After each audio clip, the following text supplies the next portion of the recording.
At this point, I don't know how you could possibly be bearish in this space. I'm going to cover facts, and you're going to probably like them. There's some that you probably won't like, but you know what? Facts are facts, okay? So let's look at this. First, we have wealthy Americans are pouring money into Swiss bank accounts and buying gold to weather the recession. This is according to Fortune magazine. Clients are withdrawing funds from US-based brokerage accounts and moving them into cash deposits or offshore trust structures in jurisdictions such as Switzerland, Jersey, and Guernsey.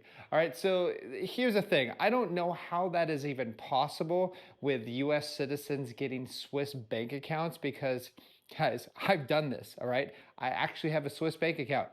It was the only hiccup there was that it said on my German passport that I was born in the United States. They had to take literally a week after showing them my certificate of renouncement, showing them that, yes, I'm not a US citizen. It took a week of the compliance officer to make sure that I wasn't a US citizen. So I don't know how this is even true, okay? So when you see the news out there, some of this stuff, it kind of doesn't make sense. But if it actually is happening, it shows you that a lot of people are a little bit worried. And I'm going to cover more of this, why they might be worried. Okay, so let's move on to the tariffs because I'm going to show you how bullish you should be on Bitcoin right now and the rest of the crypto space because of what these tariffs are going to be doing. Okay, this is Ryan Peterson on Twitter. In the 3 weeks since the tariffs took place, ocean container bookings from China to the United States are down over 60% industry-wide. He also goes on to say the US imports $600 billion worth of goods from China every year, 95% of that via ocean freight. Those goods sell at retail for $2 trillion. So that's $2 trillion that is potentially at risk. Now let's go over some facts right now of what is happening. Okay, so now around April 10th, China to the US trade shut down. Okay, it takes 30 days for containers to go from China to LA, 45 days to Houston by sea, and 45 days to Chicago by train, 55 to New York by sea. That means that there are no economic effects of what is done on April 10th until about May 10th. Okay, so it takes about 30 days for this to take place. So you may be thinking, oh, everything's fine, you know, everything's good, businesses are open, there's no shortages whatsoever. Maybe just wait a little bit and see what's actually happening, because I'm showing you right now the change from the previous year of scheduled vessels is down 30.81%, and just from the previous week 10%. Okay, so this is getting a bit worrisome. Now let's go over to Apple. And what have they been doing? Because, you know, the tariffs are supposed to encourage, you know, manufacturing in the United States. Well, this could be good news. Apple plans to move production of all US sold iPhones from China to the US. No, not the US. To India by 2026. Guys, like, I'm here to give you facts, okay? I'm a political atheist. I don't care who is president. I don't care if a monkey from space comes down and becomes president. It doesn't matter. The Federal Reserve still runs the show. They're the central bank. They print your currency and they set your interest rates and they run your military, okay? That's it.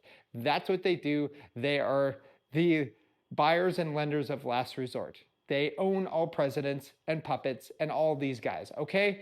Just get that through your head right now, guys, because this is going to cost you a lot of money if you don't understand that, if you don't understand how the Federal Reserve was created and why they were created. Okay, moving on to this.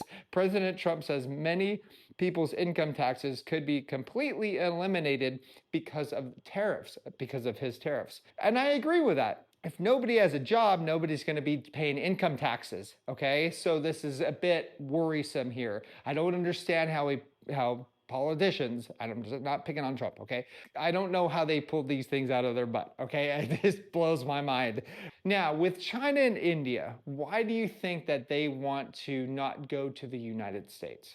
Why is that? It's because, first off, they probably don't trust the United States anymore. Or it's also because manufacturing is way too expensive in the United States. I mean, come on, guys. It doesn't take neuroscientists to figure out that this is going to cost a lot of money, okay, in the United States to build manufacturing plants, to build chips, all this stuff. That's going to cost a crap ton. And with China and India, you can do that for fairly cheap, right? But now you can't do that with the United States. So it's going to be really interesting to see how fast are they going to build these plants, by the way, in the United States. I don't think they're going to do that on time because it takes a long time to train robots to do this stuff, because that's where it's going essentially right now. You're going to see a lot of that. You're going to see a lot of unemployment, in my opinion. That is also why you need Bitcoin, because the US is going to have to print tons and tons of currency to keep the show going, the theater going, okay? And that's going to require tons of military expenditures. The amount of currency that's being printed and the interest that's being paid is going to be ginormous. You haven't seen anything yet, guys. Bitcoin and Monero and many other coins are going to be your lifeline, okay? Especially if you hold them self-custody, okay? So now let's talk about alt season really quick, because, why not? So this is Patrick H from Crypto Intelligence on Twitter. It says, are we back? The altcoin market others just broke out of this 5-month-long supply trend line. Check out this chart. Very true. And it could be happening soon, but in my opinion, I did a post on learningcrypto.com. If you want to see my thoughts and our portfolio, go there and when I buy and when I sell. But I said pretty much that I don't see this happening right now until Bitcoin dominance rises a little bit higher. I think that's very important to watch Bitcoin dominance, because it does actually signal a lot of alt seasons in the past, and it's been a very good indicator. So with that said, lastly, let me cover this before I go, because this is crazy news here. China is dumping US treasuries and stockpiling gold. So with that said, guys, what is that going to do to the US dollar? It's going to probably hurt it a lot more. But the grand scheme of thing isn't just gold-backed currency. There's not going to be a gold-backed currency. I promise you that. I can 100% guarantee you. Mark my word. Write it down somewhere. Remind Toby, this is what he said. Okay, it ain't happening, right? There's no way in heck central banks are ever going to back anything with gold or Bitcoin or anything they do not control fully. Okay, they control the US dollar fully, they control the euro fully. And you wouldn't expect like a rabid dog to put itself back on a leash, would you? Okay, exactly. So you got your brain, use it here in this space, because otherwise, if you don't, you're going to lose a lot of money, all right? And you're going to be very confused of what is happening in this world. Now, if you just want to check out my thoughts on a deeper level, check out learningcrypto.com, and also me at Twitter at SirCryptoTips. Talk to you guys soon. And also let me know if I'm dead wrong. I'd love to hear it, or if you actually agree with me. Talk to you soon.